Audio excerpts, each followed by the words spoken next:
étaient tous là, les spécialistes en santé, les organisations de lutte contre les cancers, à cette 21e journée mondiale de lutte contre les cancers, officiellement célébrée au Kankokolo en présence du ministre de la Santé, le Dr Eteni Longondo. L'organisation de cette journée s'est faite par le Centre national de lutte contre les cancers en partenariat avec les partenaires œuvrant dans ce secteur de santé. La célébration de cette année est placée sous le thème « Je suis et je vais ». Ensemble, toutes nos actions sont importantes. Les intervenants ont tour à tour partagé leurs expériences allant dans le sens de sensibiliser la population sur les différentes sortes de cancers. Le directeur du CNLC, par exemple, a dans son discours insisté sur la vision du CNLC, celle d'accorder, de prévenir et de soigner cette pathologie. Monsieur le ministre de la Santé, comme étant celui qui a eu la clairvoyance de concrétiser les attentes de la population congolaise de plusieurs décennies en confiant la planification,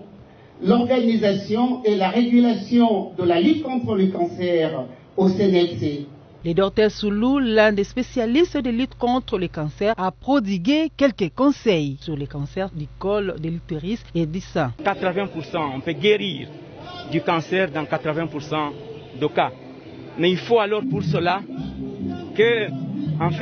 qu'on s'y prenne à temps. Le ministre de la Santé, Dr Eteni Longondo, parrain de cette activité, pense que le ministère doit créer une base de données des cancers en collaboration avec les partenaires qui pourront permettre de lutter contre ces fléaux. Nous venons encore de mettre en place le Centre national de lutte contre le cancer, CNLC en sigle, qui a, entre autres, dans ses attributions, de créer une base de données de cancer qui nous permettra d'adapter nos politiques et stratégies de soins aux malades en fonction des informations réelles de la République. Tous les organes de notre corps peuvent être atteints si nous sommes prédisposés à développer certains virus. Ceci dit, un dépistage précoce et un traitement rapide peuvent sauver des vies. Par ailleurs, après cette cérémonie, le ministre de la Santé a fait l'ouverture de la clinique mobile.